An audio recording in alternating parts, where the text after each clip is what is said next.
we have here our host, Cynthia. I will be the translator. Hi, Kane. Nice to meet you. Let Hi, me Cynthia. introduce Nice you. to meet you. How are you? I'm fine. I'm so glad to be here. It's an honor. Oh, thank you so much for having me. That's awesome. We are So, live right now. Okay. she will be hosting her program called Bate Cabeça. It's called Headbanging, Headbangers, literally. yes. Yes. Yeah. Cabeza. Sí. It's- Sí, señor. So, we have already a lot of people in chat. So, yeah, let's start this. Okay. Cynthia, vamos lá. Fechou. Pessoal, só a galera do chat, a gente vai fazer a tradução simultânea, tá, galera? O Marcos vai ajudar na tradução e a gente já tá com exclamação Ken, então vocês sigam o Ken no Instagram e também o Instagram da banda Fifth Angel, fechou? Bom, vamos começar. Bom, primeiramente é uma honra, né, tê-lo aqui no quadro aqui na Twitch. E eu queria perguntar pra ele como que tá sendo a experiência dele na banda, né? Ele ficou um tempo na banda, depois retornou em 2017. Acho que travou, Marcos. Alô? A Cal travou, galera. Bem na hora da pergunta. Eu acho que travou. De novo a pergunta, Travou, Cynthia. travou, oi, hello. Travou tudo aqui. A minha conexão não tá legal hoje. Agora tá me ouvindo? Tô te Tá, ouvindo. então tá. Queria saber dele, a experiência dele atualmente, desde que ele voltou pra banda em 2017, pra ele contar um pouquinho pra gente como é que tá os trabalhos no Fifth Angel. First of all, thank you for being here with us. And then tell us a little bit about how is it being back to Fifth Angel since you've been playing again with the band since 2017. Well, it's actually been really great. Fifth Angel was my first band ever. It was my high school band. And we ended up getting signed to Epic Records, which was kind of a big deal. We were out of Seattle. We came out of the metal scene in Seattle that brought bands like Queensryche and Metal Church and Heir Apparent. And so we were part of that group. So it was almost like a homecoming. It was really nice to go back and play with these great musicians and work with them again. It was a lot of fun. É muito interessante que é muito legal estar de volta com a banda, porque é a primeira banda com a qual ele tocou, é a banda que eles formaram quando eles eram adolescentes, e eles formaram a banda em Seattle, né, nos Estados Unidos, e tiveram o primeiro álbum lançado pela Epic Records, e é a mesma cidade onde grandes bandas surgiram, como Queensryche, por exemplo, e Metal Church. Então, ele tá muito empolgado de estar de volta com a banda, né? Que massa, que massa. Sobre o último álbum, né, que eles lançaram, o When Angels Kill, eu queria saber um pouco do processo de gravação, principalmente da parte da bateria, né? O que ele achou, se ele tem alguma música favorita. Regarding the recording process for your latest album, When Angels Kill, is there like a special a process you decided to do to record this album? Is there like a specific song you like? Well, honestly, I really like every song on the record. There's not any songs that we put on the album that we didn't like, and that was sort of intentional. We always feel like if we love the songs, then hopefully other people will love the song. So we purposefully don't put anything on that we don't feel strongly about ourselves. As far as a special approach, I would say that we kind of do what we always do. We try to write music that excites us and makes us feel something. And if we write music that makes us feel something, then we feel like we won the game, whatever that feeling is, whether it's excitement or anger or sadness, whatever the emotion is, if we feel that emotion from the music, then we feel that we're successful. Eles, na verdade, ele gosta de todas as músicas do álbum, né? E, na verdade, é intencional eles fazerem esse tipo de álbum desse jeito, porque eles se sentem preenchidos melhor quando é uma música do álbum deles. E eles, na verdade, não lançam nada que eles mesmos não gostam, né? Então eles são muito fãs das coisas que eles lançam. E eles compõem coisas que excitam eles, então deixam eles felizes e traz algum tipo de emoção, seja ele uma emoção de tristeza, de alegria, seja de empolgação. Então eles ficam felizes que pelo menos as músicas que eles lançam têm algum tipo de sentimento e que isso daí possa afetar as pessoas que ouvem a música deles. Da hora. Sobre a temática dos clipes, né? Que eles lançaram alguns clipes recentemente. Eu queria saber qual foi o clipe mais empolgante e o que inspirou, né? Porque tem uma temática mais, né, medieval, mais dark, assim. Até meu chat estava perguntando sobre os clipes agora há pouco, que eles queriam assistir. The videos you guys released, they have more an epic epical approach. So, what the people in chat are already asking, what was the idea of having those videos recorded for Fifth Angel Music? Well, it's really, it is a concept record, and it's a double vinyl album.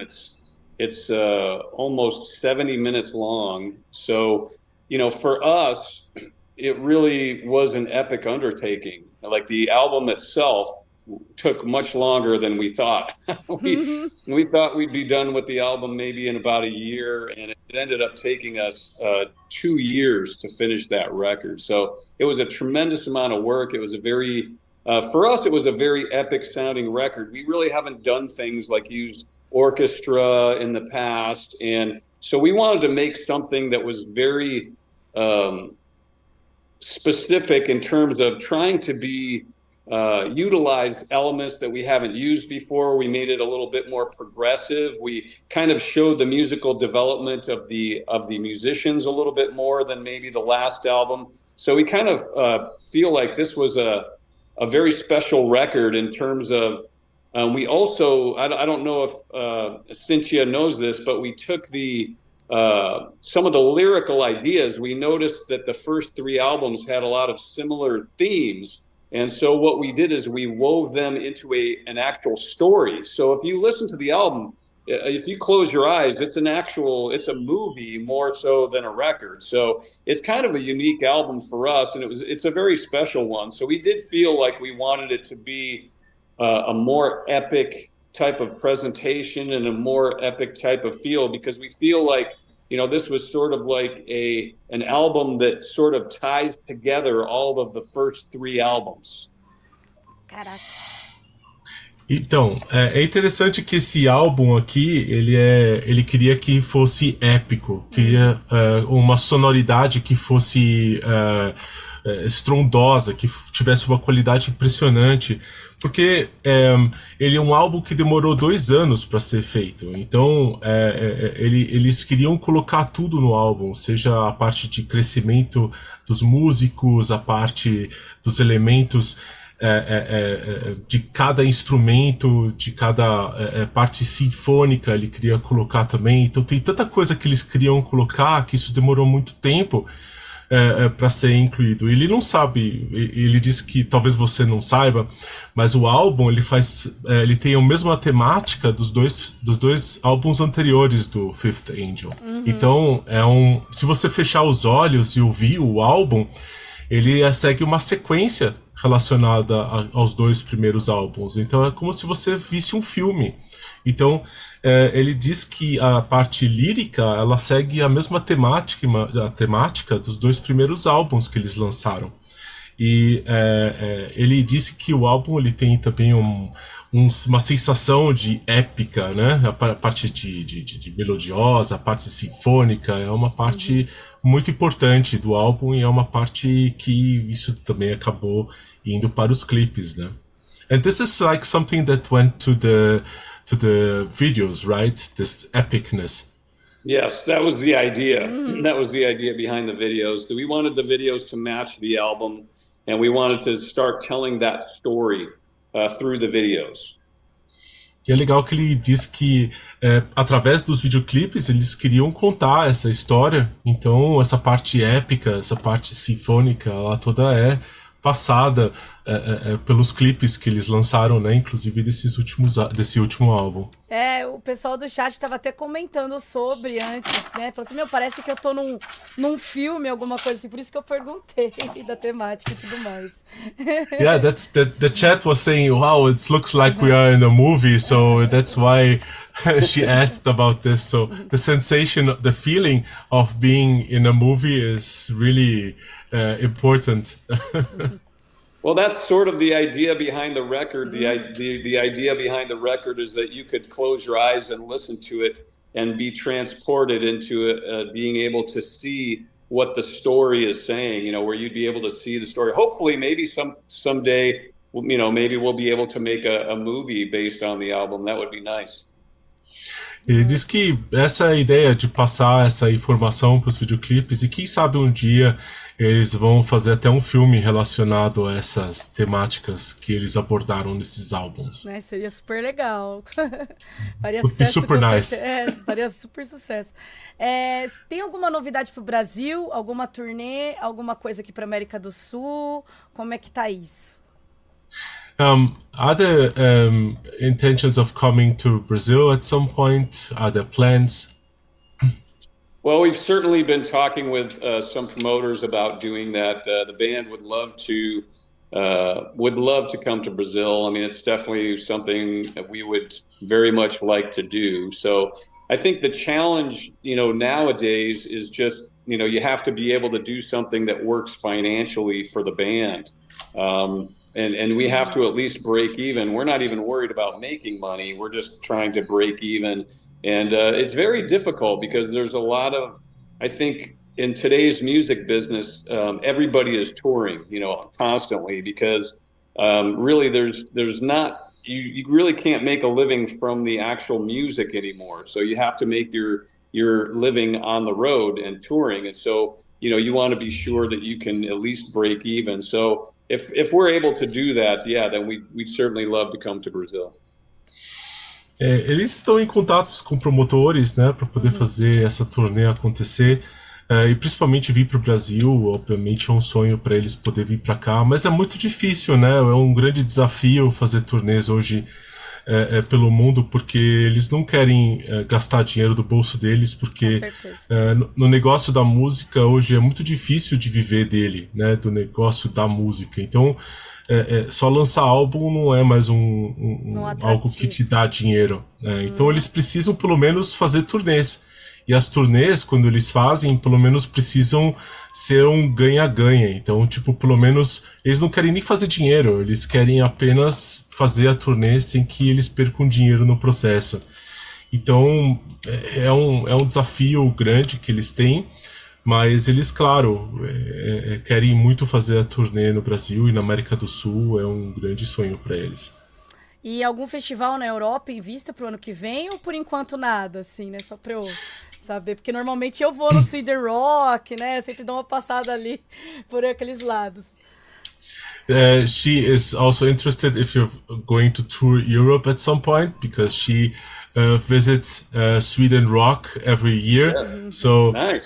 Other plans to do tour in Europe as well, maybe Sweden Rock next year? Well, we're certainly doing what we can. I think we played KIT this year, and I do think that we have some shows booked next year. For 2024 in the festival season. I don't know if we're on Sweden Rock. That's actually a pretty huge festival, so I'm not sure if we're on that one, but I do think we are definitely on some festivals in Europe for sure in 2024.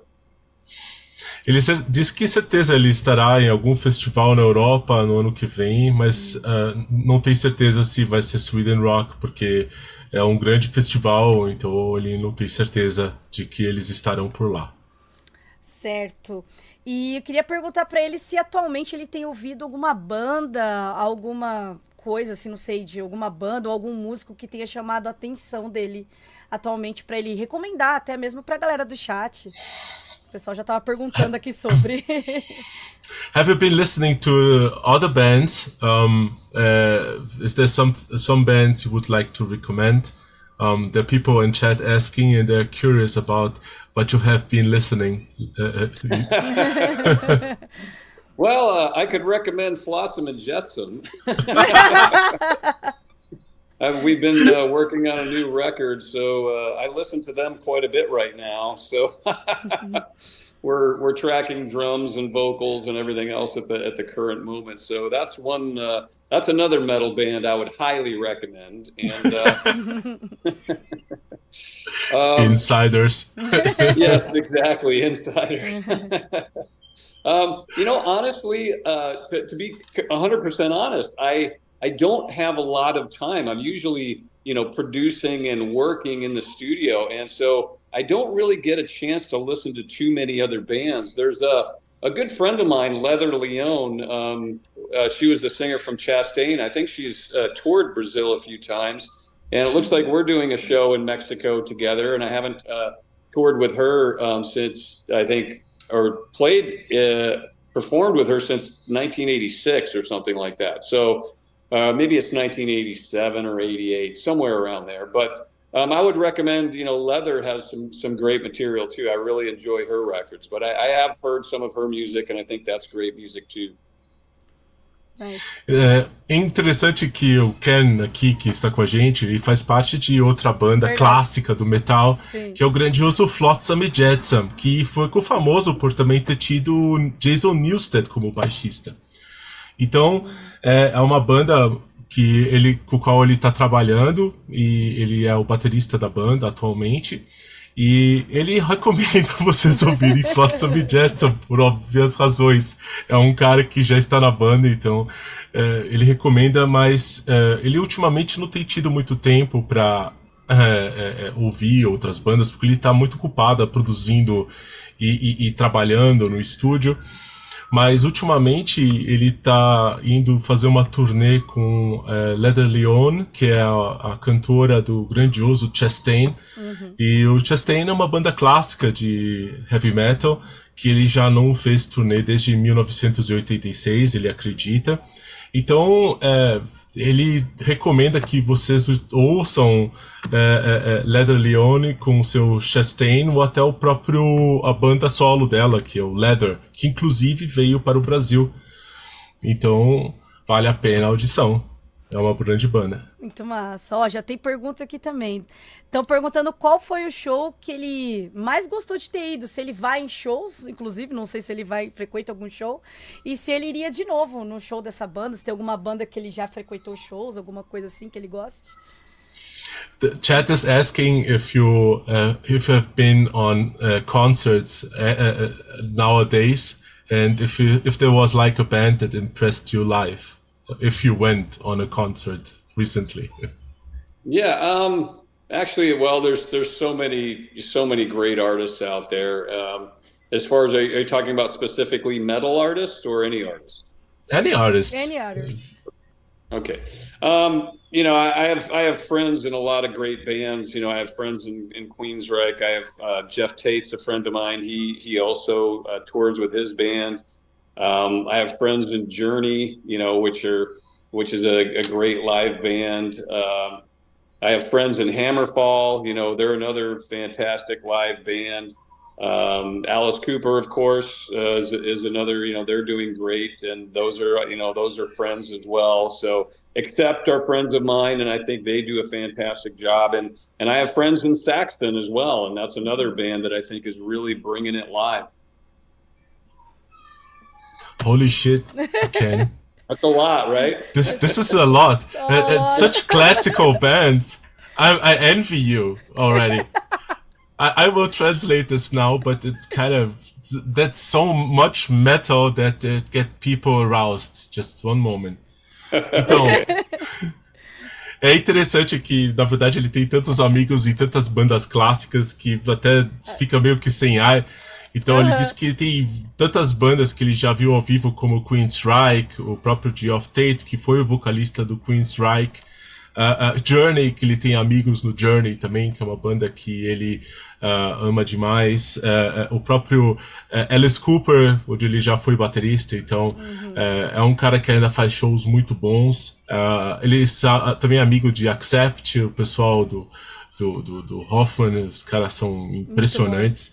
E o Saxon, né? O Saxon, que inclusive já tem shows marcados para ano que vem, então, nossa, mais clássico que isso não dá.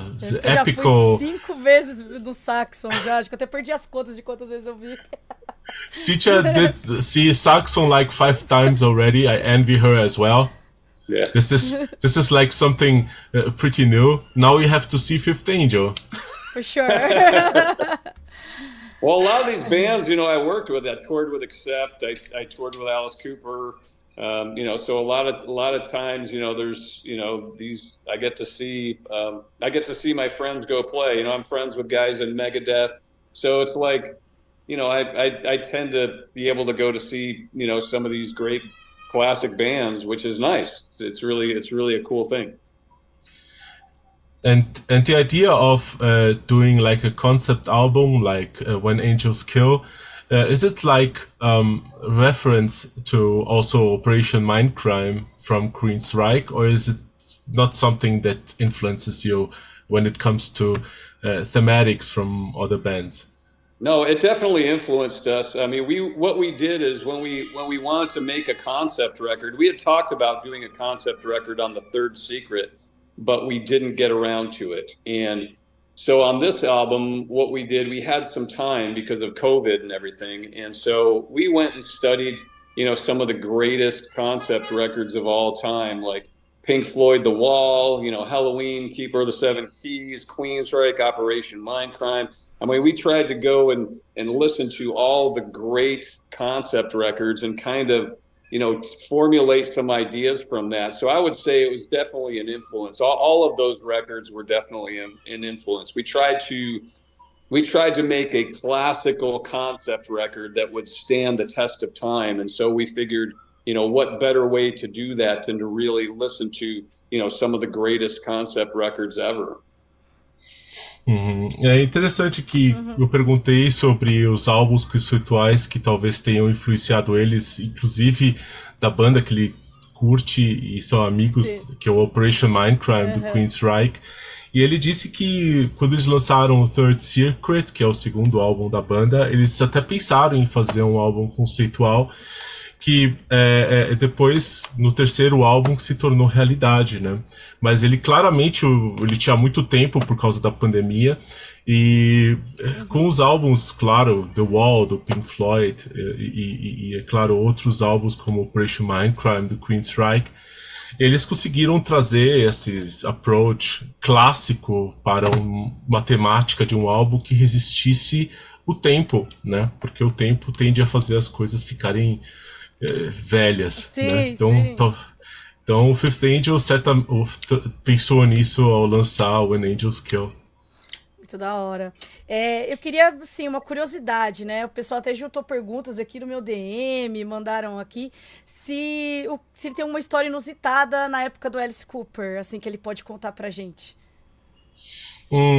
Is there like a story you could tell us, and people from chat are already asking the researcher story and about your time with Alice Cooper. Is there like a story you would like to tell us that is kind of different? Yeah, I mean, I've told this story before, but it was pretty. It's an interesting story. It just shows you how cool of a guy Alice Cooper is. He's really an amazing person. And on the first tour, I was very young and I was very excited about drumming, in these coliseums and, in this incredible environment. And so I was getting a little over exuberant with the drumming. The drumming was starting to get very complicated. It was starting to put in maybe more drumming than I should have been putting in. And so it was very interesting, because Alice Cooper, he's such a nice person. He didn't go, "Hey, what are you doing?" You need to listen to your drumming and everything. He just said, he goes, "Hey, Ken, could you maybe tone it back a little bit?" And you know, I went, wow, you know, Alice, you know, said something about the music. So I went and asked the sound man to give me a recording of the last night's show. And, you know, the drumming was getting a little out of hand. I mean, it was like a lot. I was very excited. I was very young. I was putting in a lot of stuff all over the place. So anyway, I was kind of like, wow, you know, that I was stepping over the music to a large degree. And all he said was, hey, could you tone it back a little bit? And I thought that was the coolest example of, you know, he's Alice Cooper, Rock and Roll Hall of Fame, you know, incredible artist. He could have yelled at me or had somebody else yell at me and whatever. And he was just so kind about it that I just thought that was really cool example of who he is as a person. He's a super kind individual, and I have a tremendous amount of respect for Alice. Ele já contou essa história algumas vezes, né? Então, ele diz que tem uma história bem interessante em relação ao Alice Cooper, quando ele fazia shows com ele. Ele era bem novo, então ele estava muito empolgado com a bateria. Então, ele pegava a bateria e tocava como se não houvesse amanhã. E uma noite, Alice Cooper chegou para ele e falou para ele, você poderia pegar um pouco mais leve com as músicas, por favor, né? Aí ele falou, eu fico intrigado, né? E numa noite dessas ele foi no cara da mesa de som e pediu uma gravação daquilo que eles estavam fazendo naquela noite. E quando ele ouviu, ele realmente disse que estava tocando as músicas muito além do que ele tinha que tocar, né? Quer dizer, ele estava pisando em grandes clássicos do Alice Cooper, né? Então, ele ficou bem impressionado, porque ele podia ter gritado com ele, podia ter chamado outras pessoas para chamar a atenção dele, mas ele só foi para ele e falou, você podia pegar um pouco mais leve na minha música e tal. E foi e ele diz que é um cara que tá no Rock and Roll Hall of Fame, então ele tá lá na rua de Vegas, então o cara é muito, muito famoso e ele é tão famoso que ele podia até pegar o mais pesado com ele, e ele não pegou, ele foi super humilde e é uma pessoa muito legal e é uma pessoa que ele respeita muito nessa cena. Nossa, que da hora. E eu queria saber quem inspirou ele a tocar bateria, assim. Se foi algum artista, algum outro baterista, ou se foi uma banda que ele ouviu e falou, não, eu quero tocar bateria, e é isso. Quem inspirou ele? Who inspired you to be a drummer? Well, there were three drummers really that I tried to, that I was probably the most influenced by. And when I was young, I started studying jazz and progressive music before I started studying rock. I actually studied jazz players like Buddy Rich and Louis Bellson. But I was also influenced by John Bonham from Led Zeppelin and Neil Peart, of course, from Rush. I think everybody's been influenced by Neil Peart from Rush. So those were the three drummers that were probably the most influential. And then I was also influenced by some metal players, you know, like even Kelly from Flotsam and Jetsam. You know, he played some amazing stuff, you know, in their era. And but I'd say those three drummers were the main ones. Buddy Rich, John Bonham, and Neil Peart were probably the most influential. Para ele, os músicos que mais influenciaram ele para ser baterista foi o Buddy Rich, que é um baterista de jazz, o John Bonham, baterista do Led Zeppelin, e obviamente Neil Peart, o baterista do Rush. Quem não é influenciado por Neil Peart, né? Então, e também na parte do metal, quem inspirou ele foi, claro, o Ivan Kelly, que foi o baterista do Flotsam e Jetsam no início, mas, claro, os três principais que inspiraram ele para ser baterista foi o Buddy Rich, o John Bonham e o Neil Peart, né? Certo, tô perguntando aqui de novo, vou perguntar, não vou esquecer, Bah. Tá perguntando se ele gosta de Ghost ou não. Do you like Ghost, Ken? Have you ever heard? What's the band? Ghost? Ghost. Yeah. Yes. You know, I haven't heard too much of them. I've heard a few things. You know, I'm not sure yet. I really haven't listened to a whole lot. So, I'll have to check them out a little bit more. Does Cynthia like Ghost? I like it, but my chat love it. My God, sometimes play Ghost, please. It's every time. Então, para algumas pessoas do chat, ele não ouviu muito Ghost, né? Então, ele tá perguntando para algumas pessoas o que vocês acham de Ghost. Então, dependendo de como vocês vão falar agora, talvez ele vá até ouvir o Ghost. O chat gosta bastante de Ghost. Nossa, todo dia. Então, eu vou jogar alguma coisa e aí tem que colocar o Ghost e depois eu coloco as outras bandas, né?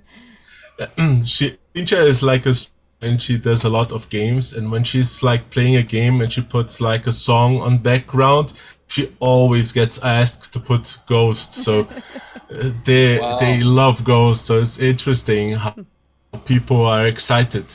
Ghost actually came to Brazil and they played 2 venues that were kind of full, and they were packed, not kind of full, they were packed by people. And it's kind of interesting that Ghost is not like a heavy metal act. It's like a rock and roll act. Do you think this is like something that is coming more aware, that you have more rock and roll bands having like time? Like, what do you think about this? Like metal losing a bit of the strength it has, or like rock or traditional rock having a comeback? Well, that's a good question. In the United States, it's very different. Ghost is very big. Bands like Five Finger Death Punch are very big. Nickelback's still big. So there are some, rock and metal bands that are doing well in the United States. But the United States is almost all rap and hip hop and pop. So the United States is not very good in terms of a market for metal per se. So I'm not sure if metal is.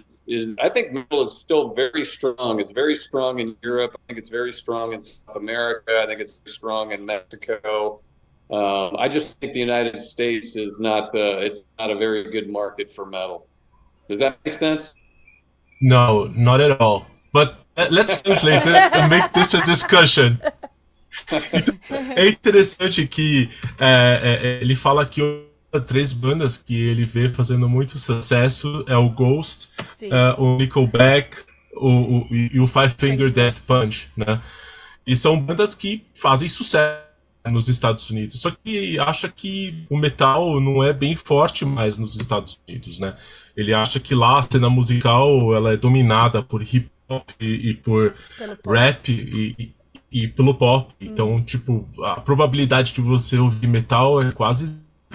E ele diz que o mercado do metal é forte na Europa, no México e na América Latina. E eu acho estranho ele falar isso, porque eu acho que nos Estados Unidos o que tem de shows lá prova que, na verdade, o metal está bem forte.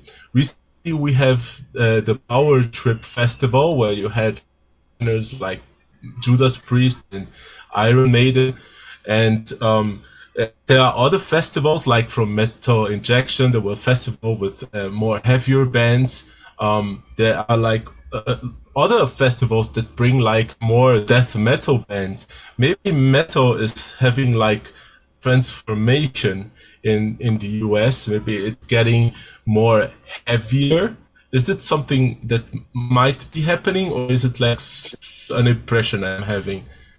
Well, I think with anything, I think music goes in cycles, and I think as time goes on, I think music obviously changes. And metal music, when you think about it, if you go back and like Angels, the late '80s, and you go like Flotsam and Jetsam and Fifth Angel and Iron Maiden and Queensryche and Judas Priest, all of these were just considered metal. All the bands were just metal. And now you have, death metal, and you have thrash, and you have regular metal. And, it's so fractionalized now that I think that that's a problem in this music, is there's too many divisions within metal. There's just too many different offshoots. So I think it makes it more difficult for for bands to get an audience than it did maybe in the late 80s or 90s. É interessante porque eu perguntei, né, que no mercado americano existem festivais onde você tem bandas como Judas Priest e Iron Maiden se apresentando e outros festivais que tem bandas mais extremas, onde há milhares de bandas extremas se apresentando, mas elas são mais pesadas, então são mais extremas, mais voltadas ao death metal, né? Eu perguntei se isso daí talvez seja a impressão que esteja dando de que o metal não esteja tão forte nos Estados Unidos como a gente acha que é, né? Mas ele disse que na época, nos anos 80, você tinha bandas fortes dos anos 80, como o próprio Iron Maiden, o Fifth Angel, o Queensryche, o Judas Priest, e são bandas que faziam rock metal. Então você tinha tudo dessas grandes bandas num festival só, porque era tudo esse mesmo estilo. Hoje o metal ele se dividiu em subdivisões. Sim. Então é difícil você colocar todas essas subdivisões no festival. Então fica aquela coisa que você tem que criar vários festivais separando assim aquilo que deveria ser metal em geral. Então você cria pequenas tribos dentro do metal e que você tira elas do festival que deveria ser só metal. Então, na verdade, a coisa boa virou um problema, né? Então fica difícil colocar tudo embaixo de um chapéu, porque hoje as bandas são tão diferentes, apesar de todas fazendo heavy metal, né? Eu queria até aproveitar o gancho dessa questão. Ele acha que talvez a gente não vai ter bandas com nomes que eram do mainstream, como Iron Maiden ou Judas Priest, enfim, todas essas bandas do mainstream. Ele acha que isso vai acabar? Será que ele vê alguma banda despontando aí como mainstream? Acho que é por isso dessa mistura toda da gente ver isso e não despontar, né, essas bandas no mainstream e a galera ficar meio carente, né, de bandas nesse sentido? Será que não seja assim? O que ele acha disso? First of all, Ken, it's a shame that Nickelback is a mainstream band in the US. It's very weird. It's very sad. It's very sad. Yes. Yeah, it's very sad. It could be any band but Nickelback. It's a shame. I can't understand that really. It's almost a country band. Me neither. But Cynthia is asking about the famous headliners, like the big metal bands that were famous in the 80s and still do tour today, like Judas and Iron Maiden. Judas and Iron Maiden are some of the metal bands there are now. So, I mean, I know that they've been around a long time, but I mean, Iron Maiden is playing stadiums, so they're doing great. You know, they're doing fantastic. Do you think there will be a time that there will be headliners like Iron Maiden, Judas Priest, and those bigger names that will be like extinct at some point? That's a good question. I think that's a great question because if you look at something like Judas Priest, you know, they were in a time period where it was before the internet and before there were so many choices. Now with YouTube and Spotify, everybody can listen to, a million different bands. And plus, I think that there's a lot of distractions. You know, we have social media now, we have video games that are amazing. There's so many things that are competing for time for people, that are competing for attention, that I do think it's going to be very difficult for any bands to step into the role of an Iron Maiden or a Judas Priest. I do think it's going to be difficult. I think my answer to that is I don't think there's going to be these iconic huge bands in the future. That's my instinct. I think everything's going to be on a smaller scale. There's going to be some bands that break through, like Rammstein or whatever, that are playing stadiums because of a show. It's like, but they really broke through more because of the show as opposed to the music. So, I guess I'm sorry. I'm going to have to change my answer. because if you look at something like Rammstein and Ghost, I mean, those bands are certainly newer, and they're taking that kind of, and they're playing huge shows. So yeah, there will be somebody taking that mantle in the future. Yes.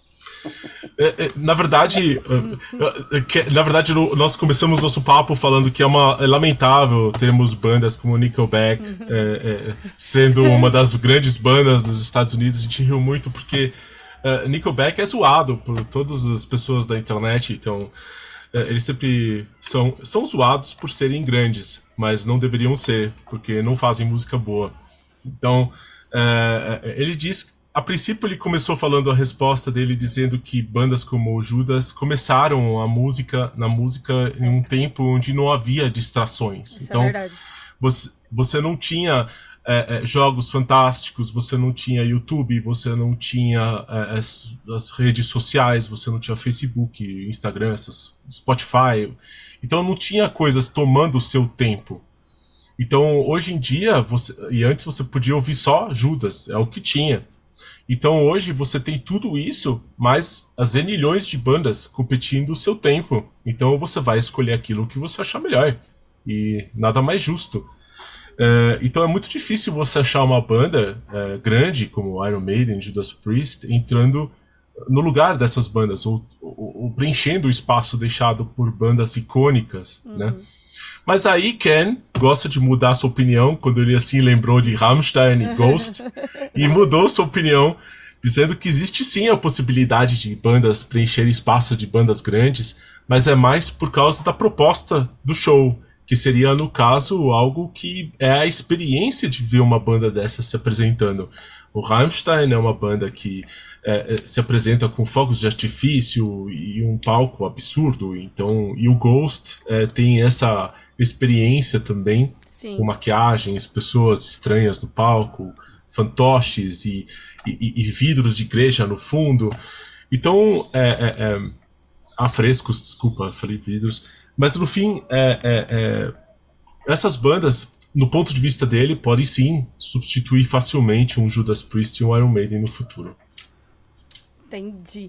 E mudando um pouco de assunto, falar sobre jogos, ele joga alguma coisa ou não? Ele nunca teve experiência, já jogou alguma coisa na área de games? Enfim, pra gente entrar nesse assunto. Changing a bit of our subject, she wants to gently ask you if you probably play the game or if you are like a guy that played the game at some point in your life. Are you talking about video games? Yes. Yeah, video games or... Yes. Yeah, I was a big gamer when I was young, and then as you get a little older and time becomes more critical, you just don't have the time to invest in games like you used to. But I will say, When Angels Kill, I think they're going to be using that song in a drumming game that's coming out of Europe. We just got a notification from our publisher that they're wanting to use that song in a drumming game. So we may be part of the video game history as it is, hopefully pretty soon. Que legal, cara. Que legal.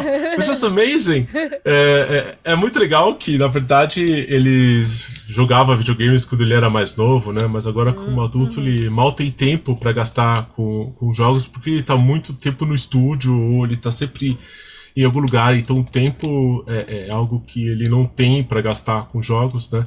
Mas ele ficou sabendo da gravadora que uma música do álbum novo, When Angels Kill, vai ter a bateria do que ele toca num jogo de videogame onde tem a bateria. Então vocês terão a oportunidade de tocar que nem ele num jogo de bateria que vai ser lançado. Então é bem legal, vai ser lançado lá na Europa. E tem previsão do lançamento lá na Europa? Is there like when this release is going to happen with this drumming game in Europe? Well, I think it's going to be probably in the next 9 months. We just got the notification, so they didn't tell us when the release was, and I have not sent them the files. Like, I'll have to send them stems for the music and everything. So I would assume it's probably 9 months to a year would be my best guess. Ele acha que daqui a uns 9 meses, mais ou menos, porque ele acabou de receber essa informação, então ele ainda está fazendo o arquivo para enviar para essa empresa. Então ele crê que daqui a uns 9 meses, mais ou menos, isso vai estar no mercado europeu para que as pessoas consigam tocar a música dele no jogo de bateria.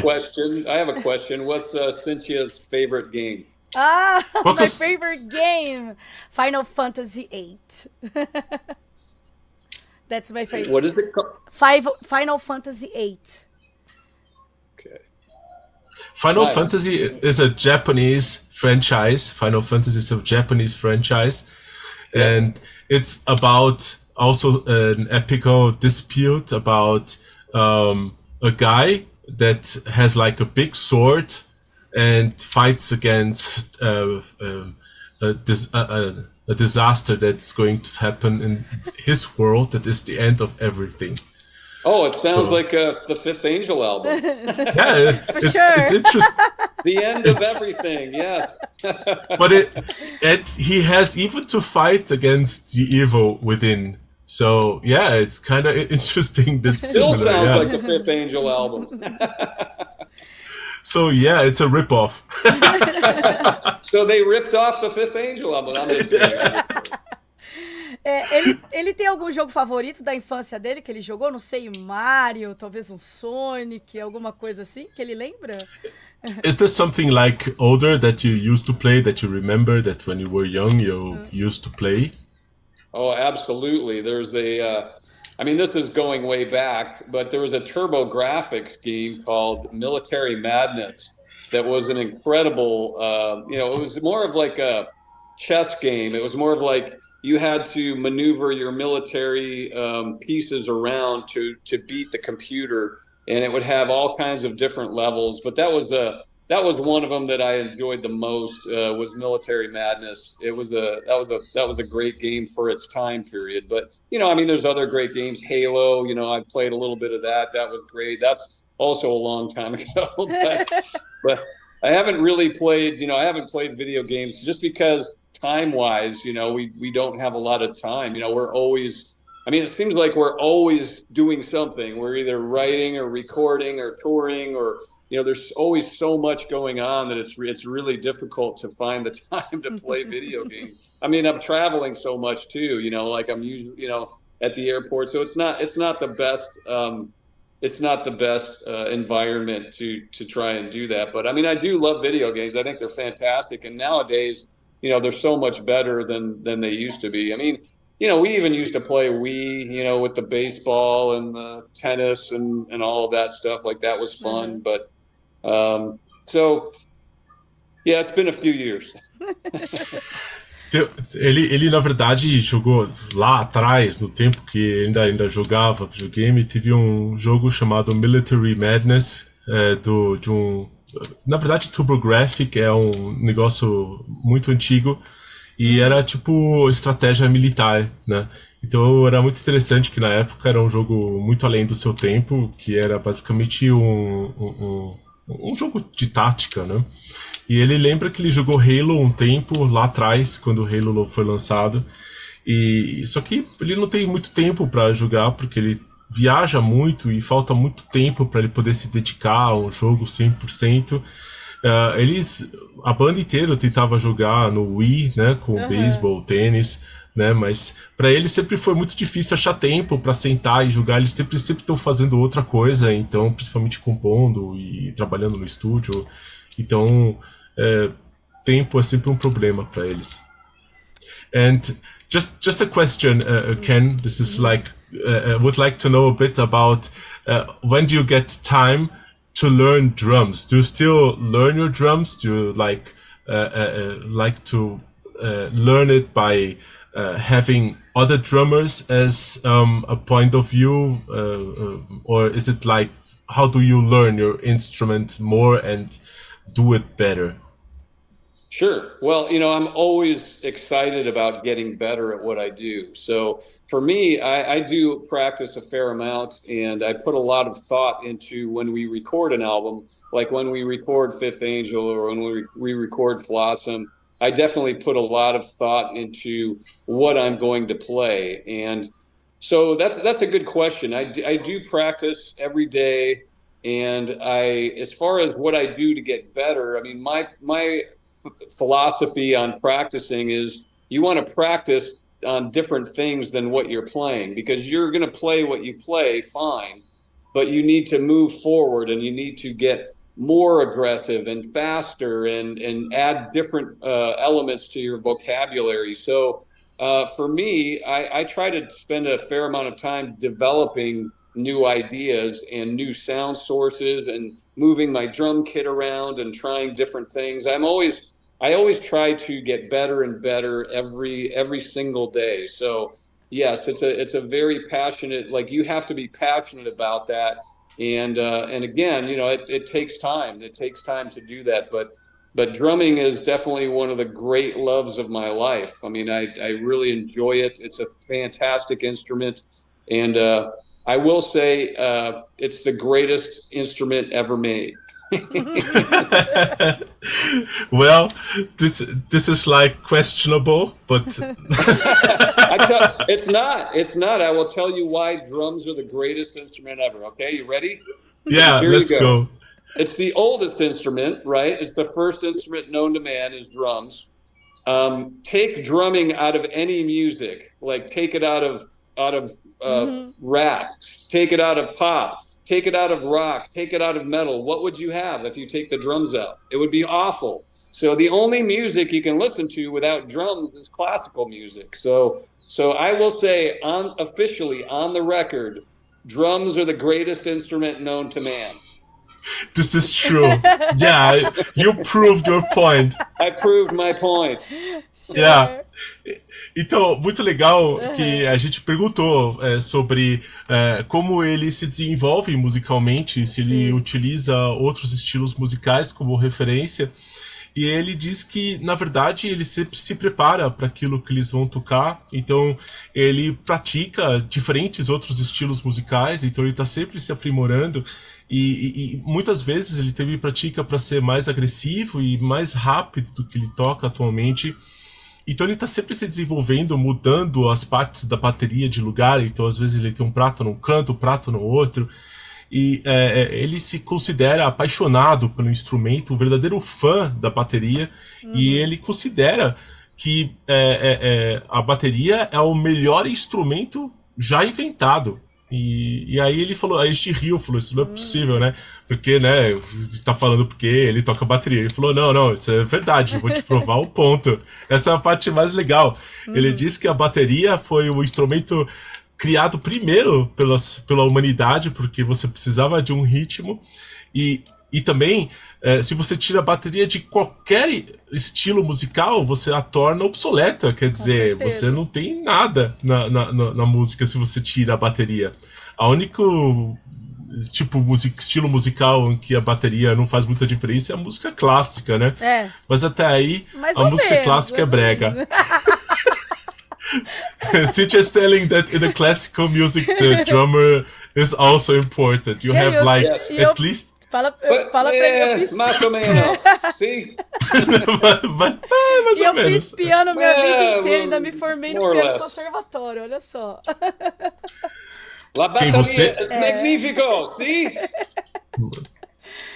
You know, Cynthia was formed in classical music and played piano in a musical conservatory, so she's learned. Me too. I'm also a bit into piano and I play bass. So I need you. Fantastic. That's great that you both are musicians. That's fantastic. I think that gives you a special insight into the questions that you asked. See, and are you into like game soundtrack? Do you listen to like not just game soundtrack or movie soundtrack or series soundtrack? Is there something that you like to listen? Well, there's one thing that was kind of life changing for me, and a friend of mine just gave me these, and this is not an advertisement for Apple, but he gave me these AirPods. A friend of mine got those for me, and so I was able to listen. They sound really great, and on your phone you can listen to all kinds of music. So I've had like different earphones before, but these sound really good, and so I really do enjoy going back and listening in music history. Like I go through the history of music because I always feel like there's really nothing new in music. Like music keeps cycling and it keeps repeating, and there's changes here and there, but essentially any of the new bands. I mean, you look at something like Greta Van Fleet, and it's more or less it's a throwback to rock, like more like Led Zeppelin type rock. So I like to listen to, historically some of the greatest albums of all time. And so I do enjoy going back and listening to progressive bands like Yes and Kansas and Queensryche when they were, more progressive. And I do like listening to, I'd say my favorite is probably progressive and metal music too. But I do like listening to the bands that sort of set the foundation for the bands that we listen to now, if that makes any sense. That makes you a hipster. That makes me a hipster? Am I a hipster? Yes. All right. All right. Just play.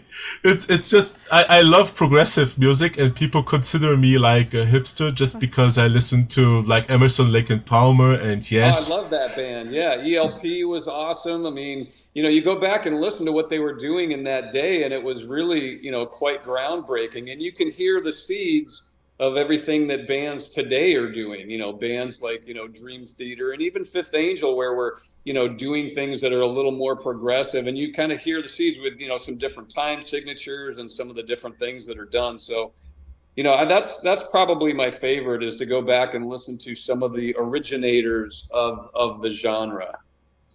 Yeah, Carl Palmer, the drummer from Emerson, Lake and Palmer, is one of the best musicians that ever existed, and he's still alive and playing. So he's great. A gente perguntou, né, sobre se ele ouve, né, algum tipo de trilha sonora de filme.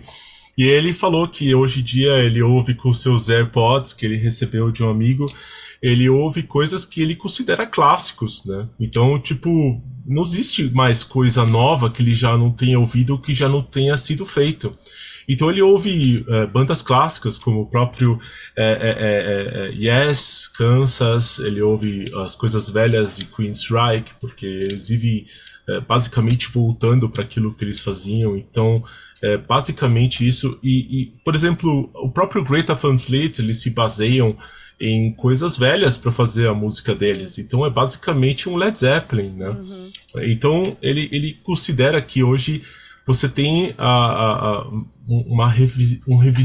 uma visitação a essas referências, né? Inclusive, quando eu falei que isso torna ele um hipster, é uma brincadeira, porque faz dele uma pessoa que curte música elitizada, porque o metal progressivo, o rock progressivo e até o próprio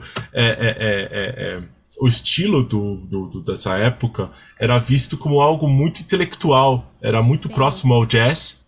Então você tinha uma música que era muito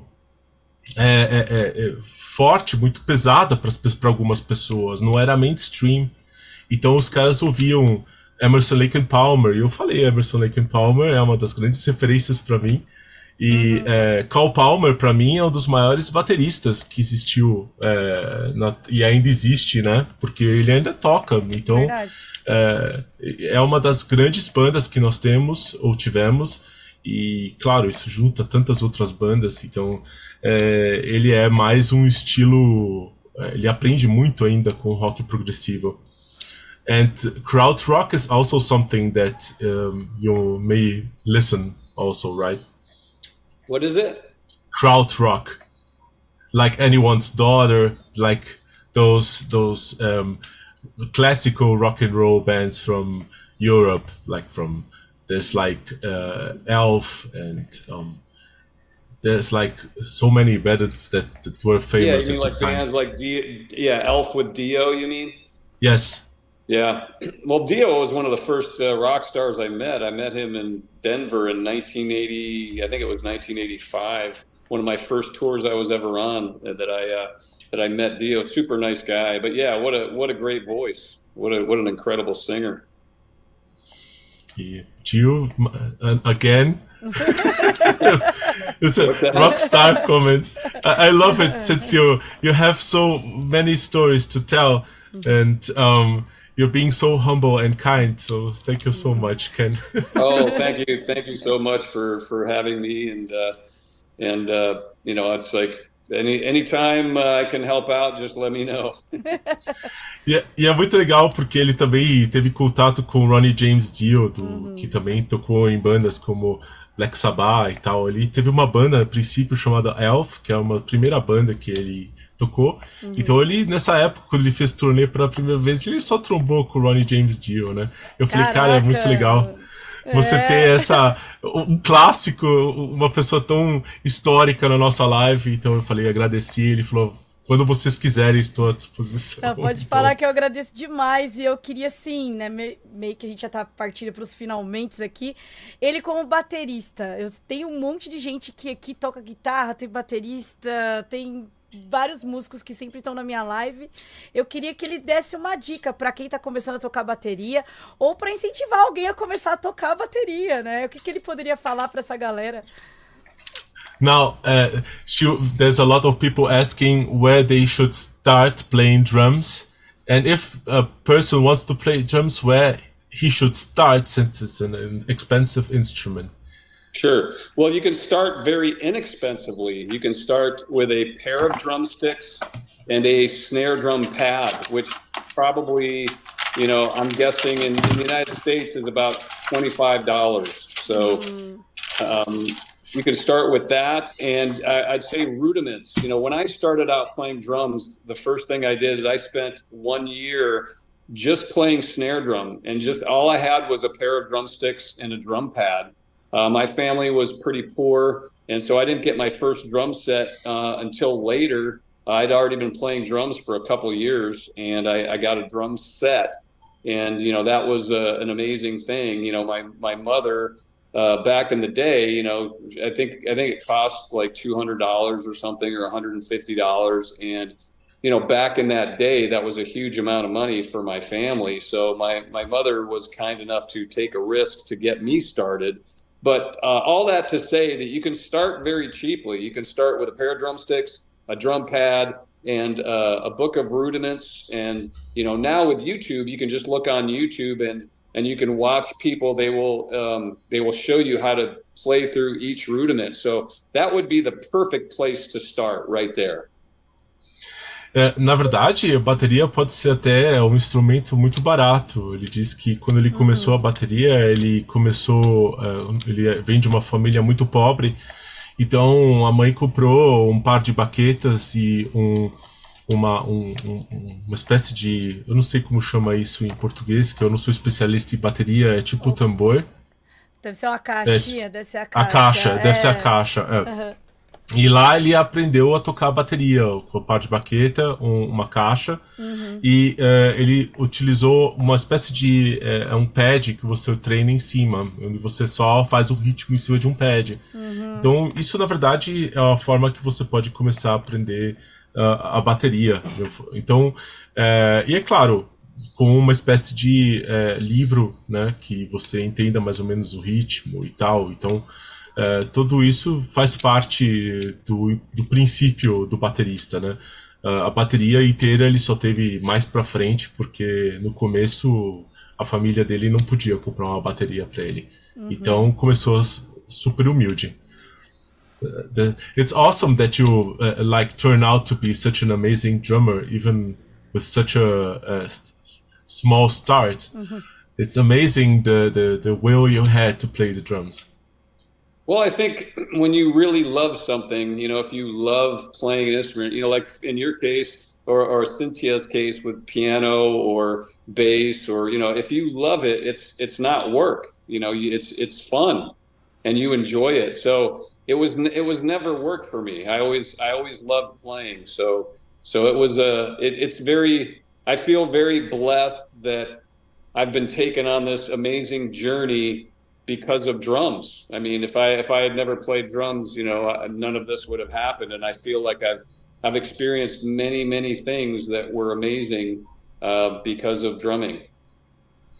Ele diz que, como para nós, para mim o baixo, para Cintia foi o piano em algum momento, o instrumento para ele é a vida, ele ama tocar a bateria, então ele se sente honrado em tocar a bateria e ele não estaria hoje com toda essa história, com a banda dele hoje, o Fifth Angel, em ativo, se ele não amasse isso. Ele quer fazer isso por sempre. Então ele é um verdadeiro fã da música e é uma coisa que faz parte dele, assim que a gente questionou sobre essa paixão que existe por trás das baquetas, né? Ai, cara, nossa, Marcos, tem nem palavras pra dizer. Eu sei que a gente tá meio que já vai encerrar aqui. Queria que ele deixasse aí as últimas palavras aí pra galera do chat, que o pessoal tá aqui, meu Deus, trombar uma lenda dessas, eu nem sei o que eu faria, tá? O pessoal tá comentando. Queria primeiro dizer que foi uma honra, que praticamente não tenho nem palavras pra dizer, que ele é um cara muito gentil, muito humilde e que, nossa, que foi incrível e que foi uma honra, não só pra mim, acho que pra você também, né, Marcos? Ele tá aqui com a gente. First of all, we would like to thank you for being here. We will have to end this chat. It was so amazing to have a legend like you people and chat telling that it's so amazing to have a living legend talking to us today. So thank you so much for your time, for your patience, and being the person you are, humble and kind, to be here with us and taking some time to speak for some people in the internet with us. Well, thank you. Thank you so much for having me. It's been a great honor, and I really appreciate you having me, and have a fantastic rest of your day. Ele agradece pelo tempo e pela oportunidade e obrigado, né, pelo espaço que você cedeu, Cynthia. Muito obrigado. Thank you, Ken, so much. Thank you. Bye, Cynthia. Bye. Tchau, Cynthia.